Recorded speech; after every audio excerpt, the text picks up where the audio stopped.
ደቡብ ሱዳን ከሌላ ዙር የእርስ በርስ ጦርነት እንዳትገባ ስጋት መንገሱ እየተነገረ ይገኛል። ስጋቱ የተፈጠረው ደግሞ ምክትል ፕሬዝዳንት ሪክ ማቻር በሀገር ክህደት ወንጀል መከሰሳቸውን ተከትሎ ደጋፊዎቻቸው የሀገሪቱን መንግስት ከስልጣን ለማስወገድ እየዛቱ በመሆኑ ነው።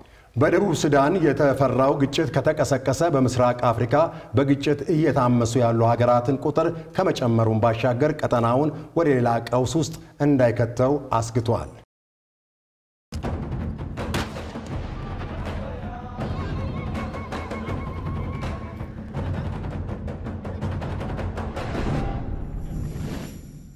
የዓለማችን በእድሜ ትንሹ ሀገር ተብላ የምትጠራው ደቡብ ሱዳን በፈረንጆቹ 2011 ነበር በፕሬዝዳንት ሳልቫኪር መሪነት በተደረገ ትግል ከሱዳን ነጻነቷን ያገኘችው።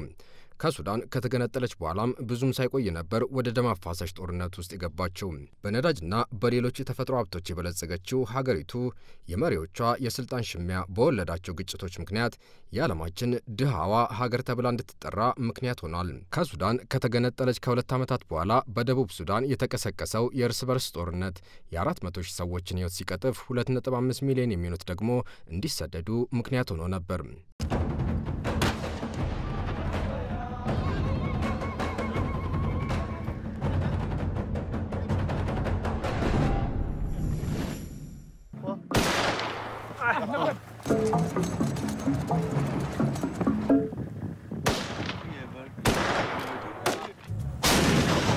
ለዚህ ግጭት ምክንያት የነበረው ጉዳይ ደግሞ ፕሬዝዳንት ሳልቫኪር ምክትላቸው ሪክ ማቻር መፈንቅለ መንግስት እያሴሩብኝ ነው በማለት ከስልጣን ማንሳታቸውን ተከትሎ ነበር።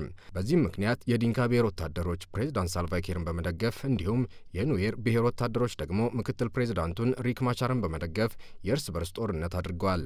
ከ5 ዓመታት ጦርነት በኋላ ሁለቱ መሪዎች በሱዳን ካርቱም በተካሄደው ድርድር የተኩስ አቁም ስምምነት ለማድረግ ሁሉን አካታች ጊዜያዊ ሽግግር መንግስት ለመመስረትና ሀገራዊ ምርጫ በፈረንጆቹ 2018 ለማካሄድ ከስምምነት ላይ ደርሰው ነበር።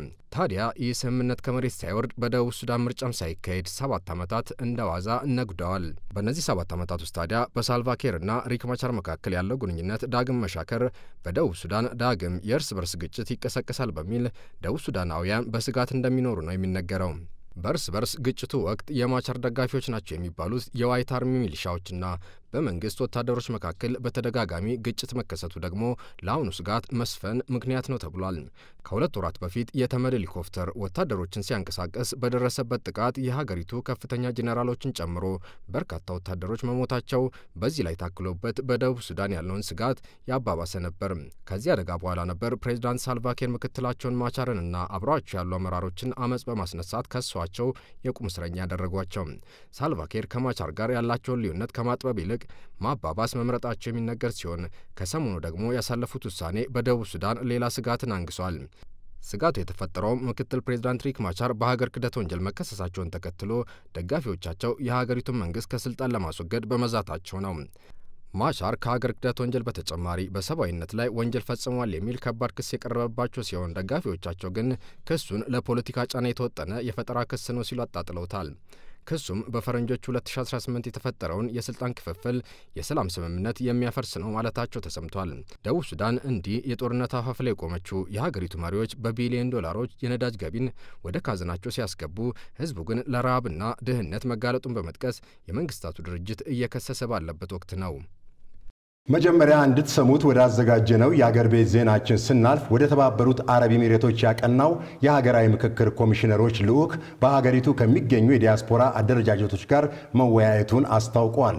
ኮሚሽኑ በመጪው ቅዳሜ መስከረም 10 ቀን 2018 ዓ.ም በተባበሩት አረብ ኤሚሬቶች ከሚገኙ የኢትዮጵያ ዲያስፖራ ማህበረሰብ አባላት አጀንዳ የሚያሰባስብበትና የሀገራዊ ምክክር ጉባኤ ተሳታፊዎች የሚለይበት መድረክ እንደሚካሄድም ገልጿል።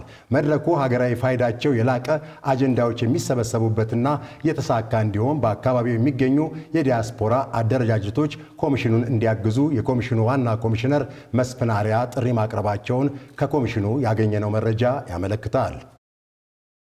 በህንድ የኢንዲራ ጋንዲ ዓለም አቀፍ አውሮፕላን ማረፊያ የአየር ትራፊክ ተቆጣጣሪዎች ላይ ባለው ከባድ የሥራ ጫና ምክንያት የኢትዮጵያና የቪስታራ አየር መንገድ አውሮፕላኖች እንደ አውሮፓ አቆጣጠር ኖቬምበር 10 ቀን 2023 አደጋ ሊደርስባቸው ተቃርቦ እንደነበር የአውሮፕላን አደጋ ምርመራ ቢሮ አስታወቀ።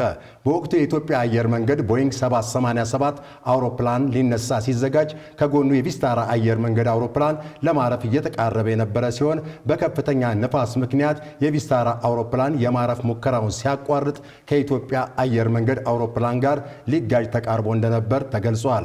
የሁለቱም አውሮፕላኖች የትራፊክ ግጭት መከላከያ ስርዓት እርስ በርስ ሲራቁ የሚል ማስጠንቀቂያ በመስጠት ግጭቱን ማስቀረት መቻሉን የጠቀሰው ምርመራው ጨምሮም የህንድ አውሮፕላን ማረፊያ ባለስልጣን ደህንነትን ለማሻሻል የሚያስችሉ ምክረ ሐሳቦችን እንዲተገብር ምርመራ ቢሮው አሁን ባወጣው ምርመራ ውጤት ማሳሰቡን ፍላይት ግሎባል ዘግቧል። አሎ ቡና ኢኮስ ኦፍ ዘ ፒክ በተሰኘው የግል የጨረታ ውድድር ከዚህ በፊት ከተመዘገበው ከፍተኛ በኪሎ $1604 ዋጋ በላይ $1739 በመሸጥ ክብረ ወሰን ማስመዝገቡ ተነገረ። በዝግጅቱ ላይ ከ2400 እስከ 2580 ሜትሪክ ከፍታ ስፍራ ላይ የተመረጡ 20 ልዩ የቡና አይነቶች የቀረቡ ሲሆን ጨረታው ዓለም አቀፉን የቡና አፍቃሪ ማህበረሰብ ከመሳብ ባለፈ 6457 ተጫራቾች ዋጋ አቅርበው አጠቃላይ $135922 የጨረታ ዋጋ ተመዝግበዋል።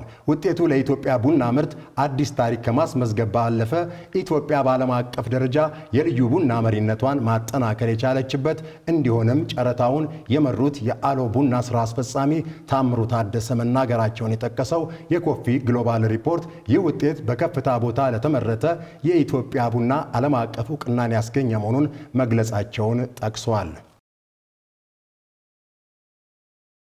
ከዚህ ቡናን የተመለከተ መረጃችን ሳንወጣ በዘመናዊ የቡና ልማት ኢንቨስትመንት መሳተፍ ለሚፈልጉ ባለሀብቶች መንግስት ከ1.2 ሚሊዮን ሄክታር በላይ መሬት ቡና አብቃይ በሆኑ አካባቢዎች ማዘጋጀቱን የግብርና ሚኒስትሩ አዲሱ አረጋ ተናግረዋል። ሚኒስትሩ በይፋዊ ማህበራዊ ትስስር ገጻቸው ባሰፈሩት ጽሑፍ የቡና ኢንቨስትመንትን ለማዘመንና ለማስፋፋት እንዲሁም የቡና ምርትና ምርታማነትን ለማሳደግ ያለመ ምክክር ከቡና አምራችና ላኪዎች ጋር ማድረጋቸውን ጠቁመዋል። በዚህ ወቅትም ለቡና አልሚ ባለሀብቶች ሁሉን አቀፍ የድጋፍና የማበረታቻ ስርዓት እንደሚዘረጋ ጠቁመው ከቡና የሚገኘውን የውጭ ምንዛሬ ለማሳደግና ተጨባጭ ለውጥ ለማምጣት የበኩላቸውን እንደሚወጡ ገልጸዋል። በአዲስ አበባ የሚገኘው የአሜሪካ ኤምባሲ ባወጣው መግለጫ ቱሪስት ቪዛ ይዘው ወደ አሜሪካ በመሄድ ለወሊድ አገልግሎት የመንግስትን ድጋፍ የሚጠቀሙ ወላጆች በቀጣይ የቪዛ እድሳት ሊከለከሉ እንደሚችሉ አስጠንቅቋል። ይህ ልማድ የአሜሪካን ግብር ከፋይ ጫና ላይ የጣለ ነው ያለው ኤምባሲው በርካታ ወላጆች በቱሪስት ቪዛ ወደ አሜሪካ የሚጓዙት በዚያው ሀገር ለመውለድና በዚህም ልጆች የአሜሪካ ዜግነት እንዲያገኙ በማሰብ መሆኑን አመልክቷል። የቪዛ አሰጣጥ ፖሊሲዎች እንደዚህ አይነት ድርጊቶችን የሚከለክሉ ናቸው ያለው ኤምባሲው ቪዛ ጠያቂዎች ወደ አሜሪካ በሚሄዱበት ትክክለኛ ዓላማና ቪዛው የተሰጠበትን ዓላማ ሊለዩ እንደሚገባ ያሳሰበ ሲሆን ወደ አሜሪካ ለመጓዝ የሚያስቡ ሰዎች ይህንን ማስጠንቀቂያ በአጽንኦት ሊመለከቱት እንደሚገባም አሳስበዋል።